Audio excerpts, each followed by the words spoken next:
로마서 4장 1절에서 8절까지 말씀 한 절씩 교독하겠습니다. 그런즉 육신으로 우리 조상인 아브라함이 무엇을 얻었다 하리요?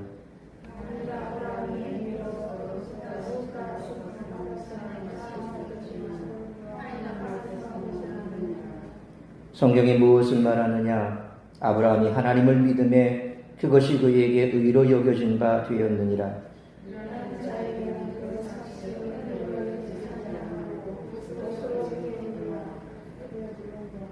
이를 아니할지라도 경건하지 아니한 자를 의롭다 하시는 이를 믿는 자에게는 그의 믿음을 의로 여기시나니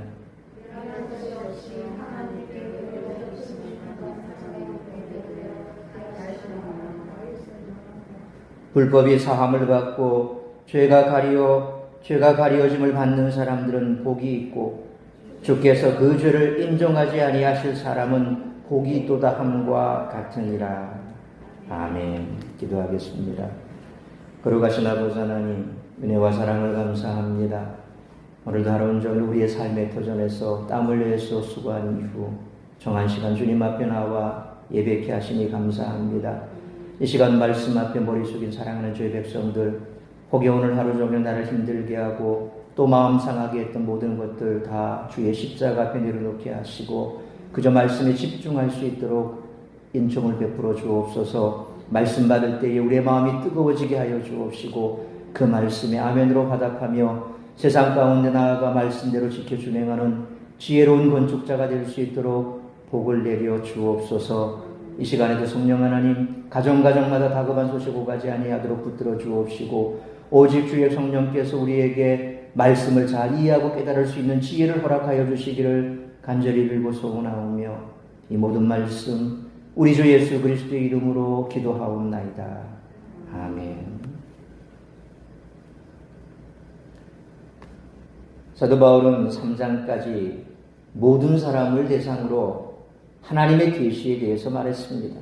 이제 4장부터 바울은 아브라함을 중심으로 하나님의 의로움, 곧 믿는 자들에 대한 칭의를 서술하고 있습니다.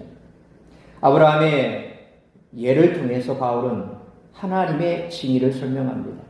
하나님은 죄인들을 의롭다 하심으로 자신의 의로우심을 나타내셨습니다.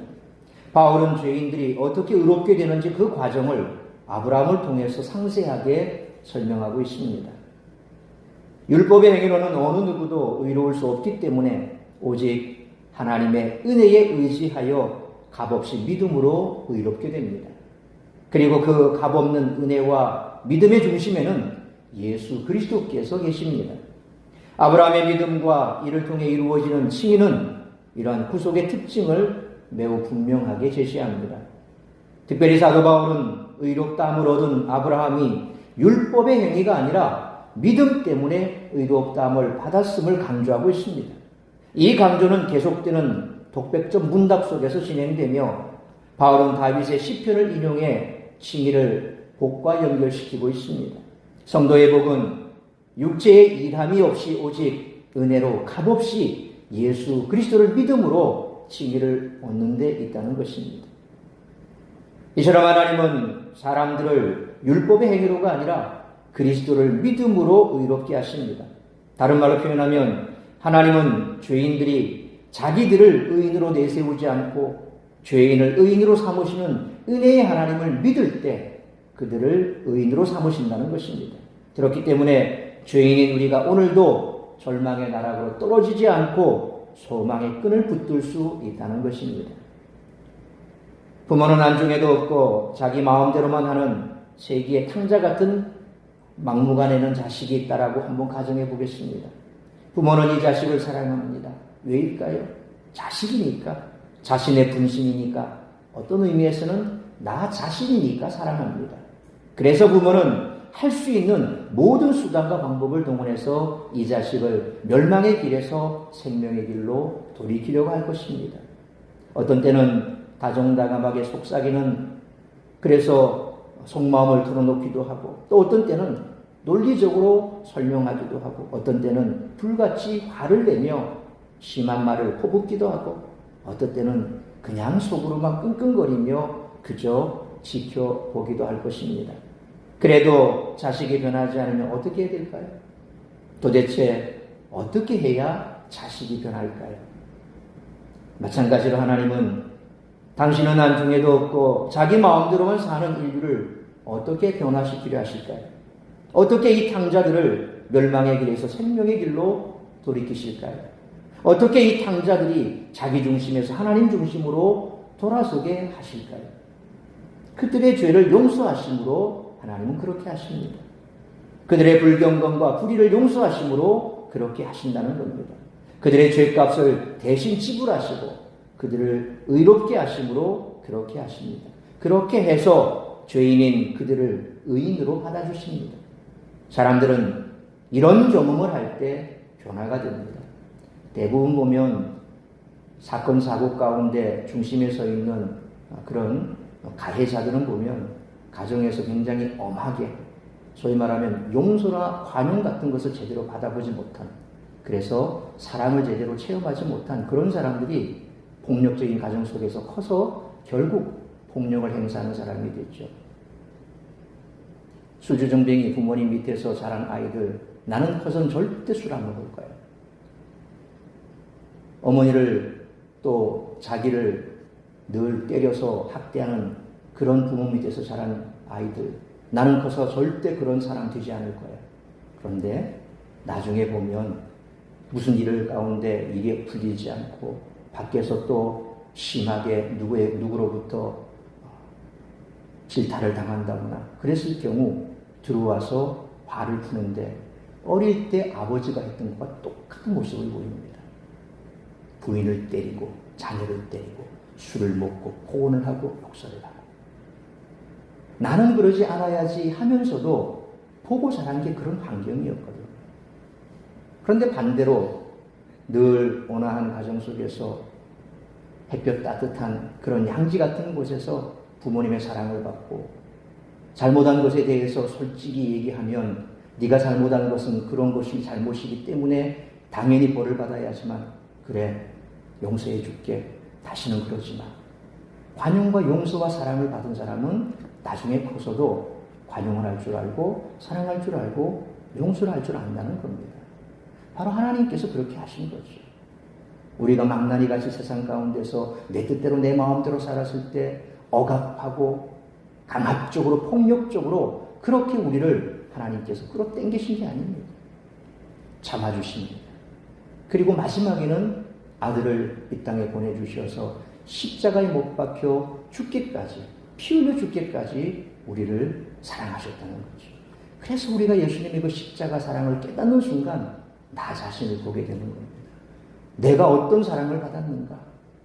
그래서 세상의 그 어떤 것으로도 돌이킬 수 없는 그런 죄인들도 예수님의 십자가 사랑을 깨닫는 순간, 하나님의 그 사랑을 깨닫는 순간 그들은 지금까지 받아보지 못했던 사랑을 체험하게 되는 거죠. 그래서 하나님께서 못 고칠 사람은 없다는 겁니다. 세상에 그 어떤 누구도 고칠 수 없고 그 어떤 누구도 가까이 할 수 없는 사람들, 예수님의 십자가 앞에서 하나님의 사랑 앞에서는 다 녹아진다는 겁니다. 그러므로 우리들이 만약에 이런 경험을 통해서 변화되었다고 한다면 우리는 진정으로 사랑이 무엇이고 또 예수님의 그 십자가 은혜가 무엇인지 깨달은 사람일 것입니다. 오늘 말씀을 통해서 우리 자신을 다시 한번 돌아보는 귀한 시간 되시기를 축원합니다. 바울이 전한 복음은 유대인들로부터 격렬한 조항을 받았을 것입니다. 예수님을 영접한 유대인들조차도 구원에 유대인과 이방인이 차이가 없다는 주장을 쉽게 받아들이지 못했을 겁니다. 유대인들은 우리는 아브라함의 자손이다라는 자부심을 버릴 수 없었고 또 아브라함의 자손이 아닌 자들과 영적으로 동등하다는 가르침을 수긍할 수 없었을 것입니다. 이에 바울은 이처럼 왜곡된 영적 자부심을 내려놓아야 한다라고 가르치고 있습니다. 따라서 이와 같은 오늘 본문의 말씀을 통해서 우리들이 깨달아야 할 것은 첫째로 1절로 5절 말씀처럼 모든 사람은 하나님의 은혜로 믿음으로 의로워진다는 것입니다. 유대인들은 이방인이 유대인과 동등한 영적 지위를 얻으려면 할례를 받고 율법을 지켜야 또 유대인처럼 되어야 한다라고 생각했습니다. 그러나 바울은 1절 말씀처럼 믿음으로 의를 얻는다는 것을 증명하기 위해서 유대인의 조상인 아브라함의 사례를 제시하고 있습니다. 아브라함이 어떤 행위로 의롭다고 인정되었다면 자랑할 수 있겠지만 하나님 앞에서는 인정받을 것이 없다는 것입니다. 그리고 창세기 15장 6절에 아브라함이 여호와를 믿으니 여호와께서 이를 그의 의로 여기시고 라는 말씀이나 오늘 보면 2절로 3절 말씀처럼 그들의 조상인 아브라함이 행위 곧 할례와 율법 준수를 통해서가 아니라 하나님을 믿음으로 의롭게 됐다는 사실을 말하고 있습니다. 바울은 여기에서 아브라함의 행위들을 자랑과 관련시키고 있습니다. 그렇다면 바울은 왜 율법의 행위들이라고 말하지 않고 그냥 행위들이라고 표현하고 있을까요? 아마도 아브라함의 때는 아직 모세의 율법이 주어지지 않았기 때문인 것 같습니다. 이어서 바울은 의롭게 되는 것을 행위들이 아니라 믿음과 관련시킵니다. 바울은 구약 성경에서 의와 믿음, 믿음과 의를 관련시키는 핵심 구절을 여기에서 창세기 15장 6절을 인용합니다. 유대인들은 이 구절을 익히 잘 알고 있었지만 그들은 이 구절을 창세기 22장의 사건, 곧 아브라함이 모리아산에서 이삭을 제물로 바치는 그 사건과 관련시켜서 이해했을 것입니다. 그러니까 하나님께서 그를 하나님을 믿는 믿음을 그의 의로 여겼다. 그 믿음이 어떤 믿음이냐? 자식을 제물로 바칠 정도의 그와 같은 행위. 그러니까 적어도 하나님을 믿는다면 그 정도 행동은 해야 된다라고 생각한 거죠. 그래서 이 말씀을 창세기 22장의 모리아산 사건과 연결지어서 그런 행동까지 할 수 있어야 적어도 하나님이 의롭다라고 말씀해 주신다라고 그들은 생각했던 거죠. 또 어떤 유대 전승에 의하면 아브라함은 모세 율법이 주어지기 이전이었는데도 불구하고 율법을 다 지켰다 그렇게 말하기도 합니다. 그에 반해 바울은 아브라함이 행위들, 곧 율법의 행위들이 아니라 하나님을 믿음으로 의롭게 되었다라고 단언합니다. 근데 바울은 왜 그의 말씀을 뒤에 계속 보면 율법과 믿음을 비교하면서 예수 그리스도를 계속해서 부각을 시키는데 오늘 이 본문에서 보면 예수 그리스도를 믿었다라고 하지 않고 그냥 하나님을 믿었다라고 했을까요? 이 또한 아브라함 때는 예수 그리스도께서 아직 이 땅에 등장하지 않으셨기 때문인 듯합니다.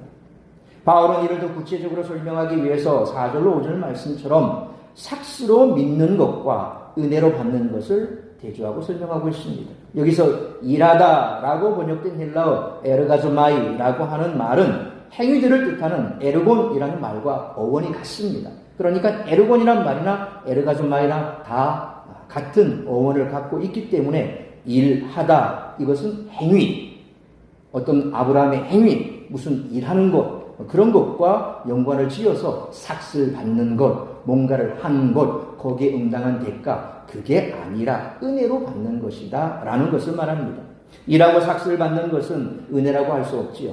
그것은 채무를 갚는 의무의 차원의 문제입니다. 반대로 아무것도 한 것이 없는데 받는 것이 바로 은혜입니다. 믿음은 아무것도 내세울 것이 없이 받는 것, 곧 아무것도 내세울 것이 없음을 인정하고 은혜로 구하는 것입니다. 하나님은 아무것도 한 것이 없음을 인정하는 사람을 의롭다라고 하시는 거죠. 왜냐하면 죄인인 인간이 행하는 것은 다 죄악일 뿐이어서 내세울 만한 것이 없다는 겁니다. 그러니까 아무리 우리가 의롭게 행하고 어떤 뭔가 드러난 결과가 참 하나님 앞에 영광된 것 같아도 그것 가지고 하나님께서 의롭다라고 말씀하지는 않는다는 겁니다. 그것 가지고 의롭다고 인정받을 수 없다는 거죠. 왜냐하면 아무리 우리가 아닌 것처럼 해도 그 내면 깊은 곳에 들어가 보면 뭔가 계산이 있다는 겁니다. 아무 계산 없다. 우리는 그런 말 잘 하죠. 나 아무 계산 없어. 아무 생각 없어. 그런데 실상 찰나적으로 우리는 계산을 합니다. 그래서 유익하지 않으면 움찔합니다. 해야 되나 말아야 되나 순간 멈칫하죠. 그럴 때 벌써 계산하고 있는 겁니다. 이럴까 저럴까. 자, 그럴 때 그 나타나는 결과가 뭡니까? 찰나적으로 움찔했지만 그 순간에 그냥 눈치채지 못할 만큼 바로 손해가 되더라도 튕겨져 나가는 사람인가 하면 주춤하는 사람이 있고 아닌 반대 방향, 내게 손해가 가니까 나는 이쪽으로 갈 거야 라고 돌이켜버리는 사람. 그러니까 순간적으로 우리가 딱 그냥 말씀대로 간 것 같지만 계산을 하고 있었던 겁니다. 그러니까 그런 것 때문에 결과적으로 내가 하나님의 말씀대로 순종한 것 같지만 그 속에는 잠시 잠깐이라도 다 계산이 흘러가는 거죠. 우리는 어떤 행위로도 하나님 앞에 의롭다라고 받을 만한, 내세울 만한 것이 없다는 겁니다. 여기서 바울은 하나님을 죽은 자를 살리시며 없는 것을 있는 것으로 부르시는 그런 분으로 믿는 아브라함의 믿음. 다시 말하면 창세기 22장에 나오는 모리아산의 사건을 바라봤을 때 아브라함이 그가 왜 독자라도 그렇게 바칠 수 있었느냐. 그리스 말씀에 따르면 그가 아들을 다시 부활시킬 것, 다시 살릴 것을 믿었다 그랬거든요. 그러니까 비록 하나님께서 그를 제물로 받으셨다 할지라도 어떻게든 이 자식을 살려주실 것이다 라는 그런 생각이 깔려 있었다라고 성경은 말씀하고 있습니다. 그러니까 죽은 자를 살리고 없는 것을 있는 것으로 부르시는 그렇게 하나님을 믿은 거지요. 또 경건하지 않은 자를 의롭다 하시는 분으로 믿는 그런 사람들의 믿음과 똑같이 하나님은 간주해 주시는 겁니다. 그리고 우리가 아브라함처럼 내 자식이라도 하나님 앞에 내가 바칠 수 있다. 그렇다고 우리가 오해하지 말할 것은 하나님께서 인신제사를 받는 건 아닙니다.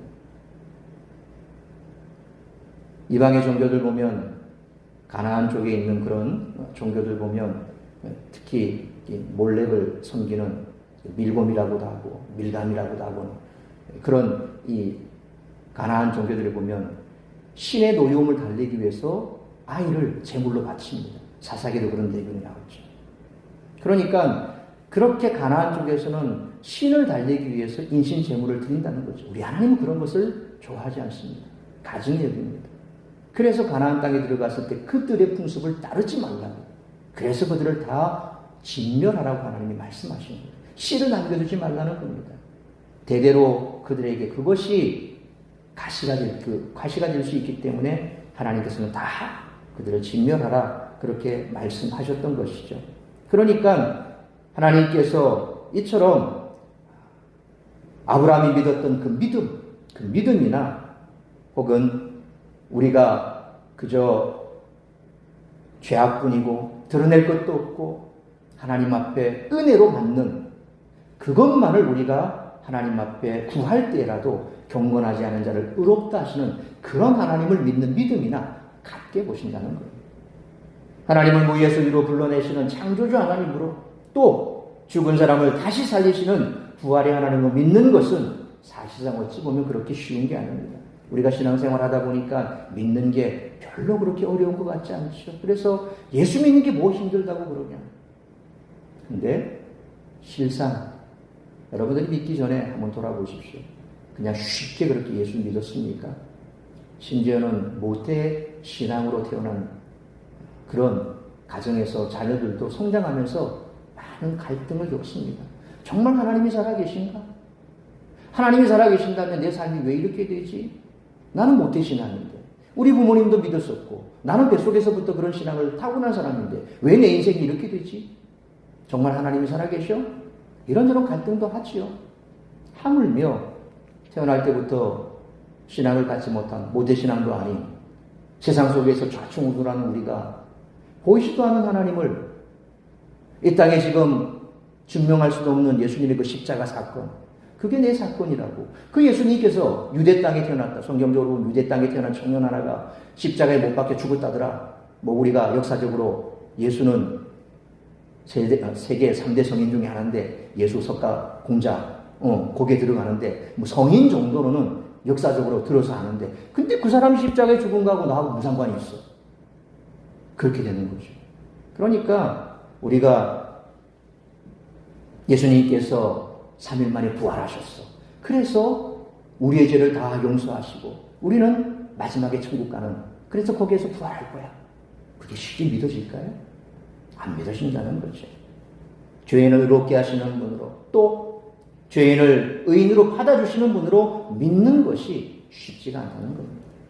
우리 생각에 쉬운 일 같아 보이지만 하나님을 그런 분으로 믿는 것 실제는 그렇게 쉬운 일이 아닙니다. 그런데 유대인들은 우리는 이렇게 할례도 받고 율법도 지켰으니 의인의 자격이 있습니다 라는 태도를 보였습니다. 그러나 율법을 지켜서 의롭다고 여김을 받을 자는 아무도 없습니다. 그럼에도 불구하고 우리도 역시 주일마다 예배드리고 헌금 성실히 정직하게 바치고 기도 생활하고 말씀 묵상하니까 하나님이 나를 인정해 주실 것이다 라고 착각하고 있지는 않은지 모르겠습니다. 그게 바로 뭡니까? 내 의로운 행실로 말미암아 내가 지금 최소한 이렇게 하고 있는데 이것이 하나님이 나를 의롭게 볼 수 있는 근거가 될 것이다 라고 생각한다면 큰 착각이라는 거죠. 그러므로 우리의 의는 아무것도 아닌 것, 아무것도 한 것도 없음, 그것을 인정하고 오직 하나님의 은혜만을 구하는 믿음으로부터 나옴을 기억하며 항상 겸손히 나를 구원하신 구원의 은혜에 감사하고 살아가는 우리 모두가 되시기를 축원합니다. 두 번째로 6절로 8절 말씀처럼 모든 사람은 죄를 용서받아야 의로워진다는 것입니다. 하나님은 일하지 않았더라도 당신을 믿는 사람들을, 행위들이 없더라도 당신을 믿는 사람들을 의롭게 하시는데 도대체 어떤 방식으로 그렇게 하실까요? 바울은 다윗의 시편인 시편 32편 1절로 2절에 허물의 사함을 받고 자신의 죄가 가려진 자는 복이 있도다. 마음에 간사함이 없고 여호와께 정죄를 당하지 아니하는 자는 복이 있도다 라는 이 시편 32편 1절로 2절 말씀을 인용해서 아브라함뿐만 아니라 다윗 역시 행위가 아니라 믿음으로 의롭게 됨을 말했다라고 강조하고 있습니다. 바울이 다윗의 시편까지 인용한 것은 진실을 증명하기 위해서 반드시 2명의 이상 증인이 필요하다는 그 유대교의 원칙 때문입니다. 그래서 구약 성경에 보면 항상 2사람 이상의 증인이 있어야 그것이 합법이 되는 겁니다. 그게 유대 법입니다. 유대의 전통 아래 자라났던 바울 역시도 그것을 가지고 지금 증명하고 있는 거죠. 아브라함을 먼저 얘기했습니다. 이어서 아브라함만 가지고는 얘기가 안 되죠. 믿음으로 옳게 된다. 하나님을 믿으니 하나님께서 그의 믿음을 의로 여기셨다. 아브라함은 됐어요. 그럼 그 하나로 끝이면 안 된다는 거예요. 그래서 한 사람을 더 들었습니다. 다윗이라는 겁니다. 바울은 우리가 아는 대로 높은 수준의 율법 교육을 받은 정통 유대인으로서 유대교의 랍비들이 사용하는 방식을 사용해서 유대인과 이방인은 동일하게 오직 믿음으로 의롭게 된다라고 하는 가르침으로 유대인들의 영적 자부심, 기득권을 내려놓아야 한다고 지금 말하고 있는 겁니다. 7절로 8절 말씀에서 바울이 인용한 다윗의 시편은 하나님께 죄를 용서받은 사람은 복이 있다라는 내용을 담고 있습니다. 이것은 다윗이 우리가 잘 아는 대로 밧세바를 범한 사건으로 추측되는 범죄를 저지른 후에 하나님께 죄사함의 은총을 받고 고백한 내용으로 보여집니다. 그의 고백대로 자격 없는 자의 회개를 받으시고 용서하시는 하나님을 믿을 때에 의롭다 여김을 받는다는 겁니다. 다윗은 무지막지한 죄를 저질렀습니다. 밧세바와 간통했을 뿐만 아니라 그의 남편 우리야까지 살해를 했습니다. 살인 교사를 한 거죠. 그런데 하나님은 그의 죄를 기억하지 않으십니다. 다윗이 하나님께 회개했기 때문에 그의 죄를 다시는 기억하지 않는다는 겁니다. 다윗은 의인이라고 여겨질 수 없는 그런 사람이었습니다. 그러나 하나님이 그의 죄를 용서하셨기에 그는 복받은 자가 되었던 것입니다. 의로운 자가 된 것이죠. 그래서 시편 32편 1절에 허물의 사함을 받고 자신의 죄가 가려진 자는 복이 있다. 그가 극악무도한 죄를 저질렀고 살인죄를 저질렀지만 그 허물의 사함을 받고 그 죄를 가려주었기 때문에 그런 복받은 사람이 된 것이죠. 이처럼 다윗이 아무나 저지를 수 없는 그런 죄를 지었음에도 불구하고 그런 하나님 앞에 자신의 죄를 솔직하게 고백했습니다. 그리고 하나님께서는 그 죄를 용서해 주셨습니다. 그게 바로 하나님의 의를 받은 자요 복받은 사람입니다. 용서는 죄인들에게 주어지는 것이지 어떤 업적을 쌓은 대가로 얻는 것이 아니라는 사실을 다시 한번 바울은 확증해 주는 겁니다. 우리는 죄인이지. 그래서 하나님께서 우리를 용서해 주신 겁니다. 우리가 의롭기 때문에 유대인이 말하는 것처럼 율법을 지켰고 할례를 받았기 때문에 그것 때문에 하나님께서 아브라함의 자손이고 그것 때문에 그를 의롭다 하신 것이 아니라는 겁니다. 행위가 아니라는 거죠. 오히려 자신의 죄를 솔직하게 드러내고 고백하는 다윗처럼 우리가 죄인임을 알고 하나님 말을 바라볼 때 그를 하나님께서 의롭다 하시는 겁니다. 유대인들은 율법을 지키고 할례를 받았으므로 의롭다라고 생각해 왔지만 사실상 그들의 조상인 아브라함이나 그들의 재건하기를 꿈꾸던 왕조의 시조인 다윗은 하나님을 믿음으로 의롭게 된다는 사실을 바울은 지금 가르치고 있는 겁니다. 사람이 하나님께 의롭다 하는 인정을 받으려면 완전히 의롭게 살아야 되겠습니다. 그런데 그것이 가능합니까? 불가능합니다. 어느 누가 하나님 앞에서 완전한 의인으로 살 수 있겠습니까? 또 다른 방법은 죄를 회개하고 용서를 받는 것입니다. 그리스도인은 예수님의 피공로를 의지해서 죄 사함을 받습니다. 그래서 신앙인은 용서받은 의인입니다. 다윗의 고백처럼 그저 우리는 우리의 죄를 가리움받은 것뿐입니다. 우리 죄가 가려졌고 허물의 사함을 받은 겁니다. 우리의 속에는 여전히 오물이 가득 차 있죠.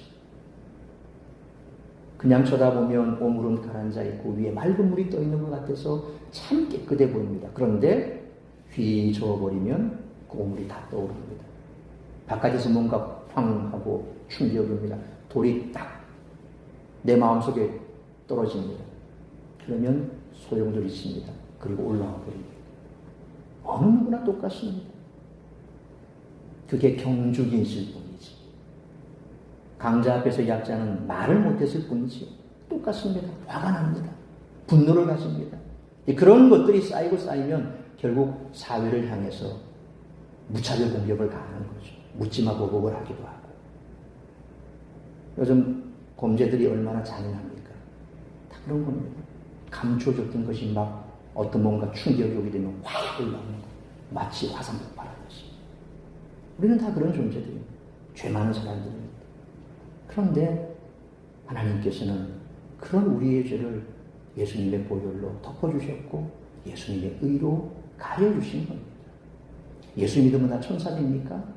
아닙니다. 예수 믿어도 한순간에 죄인으로 바뀔 수 있습니다. 열심히 오늘 기도하고 나갔다가 탕 부딪히면 다 깨져버립니다. 늘 우리가 느끼는 거죠. 그건 목사도 마찬가지입니다. 인간은 다 똑같습니다. 그런데 그런 것들을 계속해서 말씀 앞에서 다듬어 나가고 또 다듬어 나가고 우리는 그게 바로 성화의 길인 줄 압니다. 그런 과정을 거쳐가는 겁니다. 그러니까 자꾸 그런 사람들은 너무 나무라면 안 됩니다.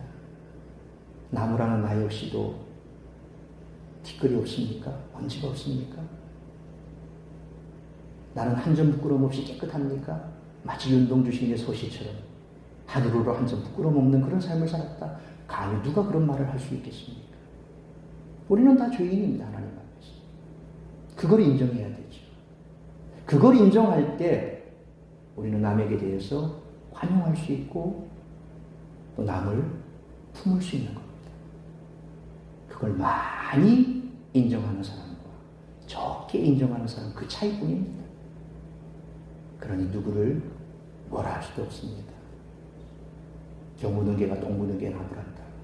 다 우리는 그런 모양새입니다. 그러니까 자꾸 남의 눈에 티를 볼 생각하지 말고 내 눈에 등불을 보라는 게 바로 성화의 길인 거죠. 나무라기 이전에 나는 그럼 어떻지? 한 번쯤 생각해보면 다시금 돌이킬 수가 있는데 그렇게 돌이키기 전에 쏟아내버리면 그건 조금 더 말씀 앞에서 걸러야 되죠.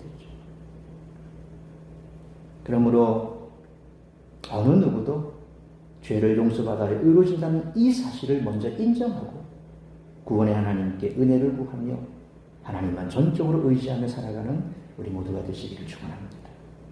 사랑하는 성도 여러분, 유대인들의 주장은 토마토가 상초에게 몸을 빨갛게 치게 한다고 강요하거나 자신이 샐러드의 주재료라고 주장하는 것이나 다름없다는 거죠. 우리는 원래 하나님 앞에 설 수 없는 죄인이었고 아무런 대가 없이 구원받았음을 인정하지 않고 공로의식에 붙잡히면 이런 어리석은 태도를 갖게 된다는 사실을 늘 잊지 말아야 됩니다. 그러므로 하나님께 값없이 용서를 받은 죄인임을 진정으로 인정하고 겸손히 구원의 하나님께 은혜를 구하며 하나님만 전적으로 의지하고 살아가는 우리 모두가 되시기를 주님의 이름으로 축원합니다. 기도하겠습니다. 걸어가신 아버지 하나님, 은혜와 사랑을 감사합니다. 유대인들의 모습은 어쩌면 우리의 모습과 같을지도 모릅니다. 항상 율법을 지키고 할례를 받고 외형적으로 드러난 그것, 그래서 그들은 이방인과 다르고 이방인보다 더 의롭고 아브라함의 자손에게 그들은 구원받은 자들이라고, 그래서 이방인과 우리는 다르다고 그들은 생각하고 있었던 것처럼 우리 역시도 세상 속에서 세상 사람들과 우리는 다른 삶을 살기에 저들은 추악한 죄인들이고 우리는 거룩한 사람이라고 그렇게 세상의 잣대로 그들을 바라보고 있지는 않은지, 어쩌면 이런 우리를 하나님께서는, 우리 주님께서는 더 가슴 아파하는지도 모르겠습니다. 오늘 말씀 앞에서 우리 자신을 다시 한번 돌아보면서 우리 또한 하나님 앞에 드러내놓을 수 없는 죄인임을, 우리의 허물을 하나님께서 용서해 주셨고 우리의 죄를 가려 주셨기에 우리가 여전히 하나님 앞에 설 수 있고 기도의 자리에, 예배의 자리에 나갈 수 있다는 사실을 기억해야 할 것입니다. 오직 예수의 그 피공로로 우리는 구원받았습니다. 우리는 죄인입니다.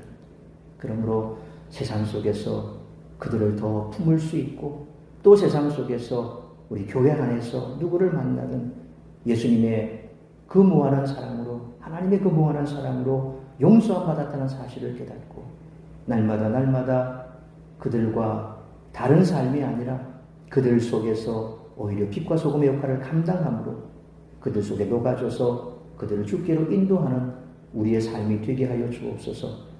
오늘도 하나님께서 우리의 하루 온종일 은혜를 베푸셨기에, 우리에게 은혜를 베푸셨기에 이 시간 예배할 수 있었음에 감사합니다.